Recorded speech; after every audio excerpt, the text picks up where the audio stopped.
ગઈકાલે માનનીય ગૃહમંત્રી સાહેબ સીપી સાહેબ અને જેસીપી ક્રાઇમ સાહેબની માર્ગદર્શન અને સૂચના હેઠળ સાયબર ક્રાઇમ સેલની ટીમ દ્વારા ગુજસી ટોપના એક આરોપી રાજ રૈયાનીને ઝડપી પાડવામાં આવેલ છે.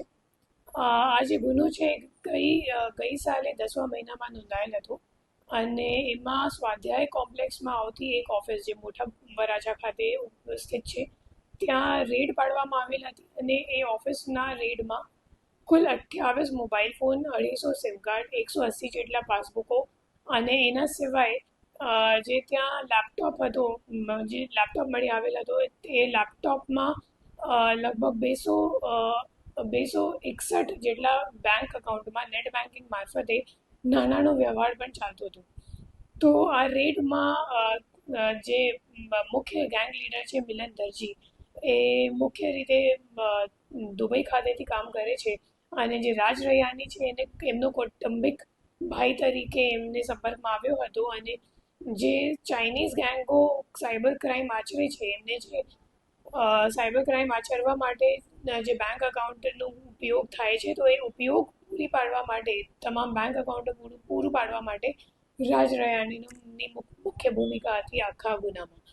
એના સિવાય આ ગુનામાં અગાઉ 12 આરોપીઓ પણ પકડાયેલ હતા. આ તમામ આરોપીઓ સામે દેશભરમાં કુલ 29 જેટલા ફરિયાદો નોંધાયેલ છે. એના સિવાય આ તમામ આરોપીઓ પાસેથી અમે લોકોને 1029 જેટલા બેંક ખાતાઓનો પણ માહિતી મળી છે. એ તમામ ખાતાઓ સામે NCCRPમાં 1800 જેટલા સાયબર કમ્પ્લેન્ટ્સ ઓલરેડી નોંધાયેલ છે. તો હું સાયબર સેલ અને સુરત પોલીસ વતી હું લોકોને અપીલ કરું છું કે તમને કોઈ પણ પ્રકારની લોભ લાલચમાં આવતા નથી. કમિશનના માટે, નાની કમિશનના માટે તમે તમારું નામ દુરુપયોગ કરે એવા ગેંગોને નથી આપતા, કેમ કે એ જે તમામ બેંક અકાઉન્ટો છે કે સિમ કાર્ડ છે એ સાયબર ક્રાઇમમાં સાયબર ફ્રોડ કરવા માટે ઉપયોગ થાય છે અને કાયદેસર રીતે તમારી પણ જવાબદારી આમાં નક્કી થઈ શકે અને તમે પણ આનો ભોગ બની શકો.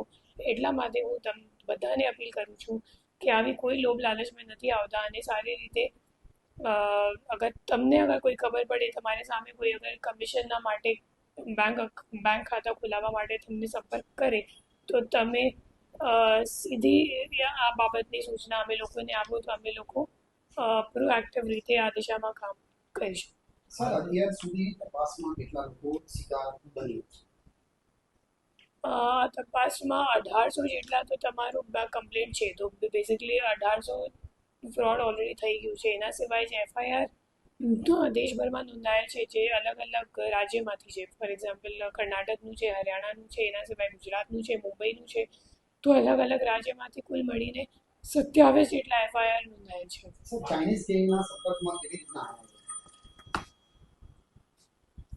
એમાં જે મુખ્ય આરોપી છે મિલન દરજી, એમની સામે અમે લોકો ઓલરેડી પ્રોસેસ ચાલુ છે એમને ધરપકડ કરવા માટે. તો મુખ્ય રીતે મિલન દરજી સુરતથી ચાઇનીઝ ગેંગને સાયબર ફ્રોડ કરવા માટે જે બેંક અકાઉન્ટમાં એમને જરૂરિયાત છે તો એ બેંક અકાઉન્ટ આપે છે અને આ સંપર્કમાં એ લોકો દુબઈ ખાતેથી આવ્યા અને મિલન દરજી મોટા ભાગે કોર્ડિનેટ કરે છે દુબઈથી.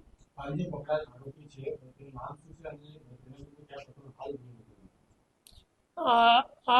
પકડાયેલ આરોપી છે એમનું નામ રાજ રૈયાની છે. એ મુખ્ય રીતે પોદરાનો રહેવાસી છે અને મૂળ ભાવનગરનું છે અને એના આ ગુના સિવાય અગાઉ પણ 7મા મહિનામાં ગઈ સાલ એક ગુનો, મતલબ અમે લોકોએ જે સાયબર સેલ દ્વારા કેનેરા બેંક સરથાણા ખાતે રેડ કરવામાં આવેલ હતી એમાં પણ એમની ભૂમિકા હતી અને આ બીજો ગુનો છે એક જ વર્ષમાં જે એમની સામે નોંધાયો છે. સર, એને કેટલું કમિશન મળતું? એમના કહેવા મુજબ તો 10 થી 15 હજાર રૂપિયા એમના ખાતામાં એમને કમિશન મળતો હતો. એના સિવાય દર ટ્રાન્ઝેક્શનમાં પણ એ લોકોને રૂપિયા પાડવામાં આવે છે, કમિશન આપવામાં આવે છે.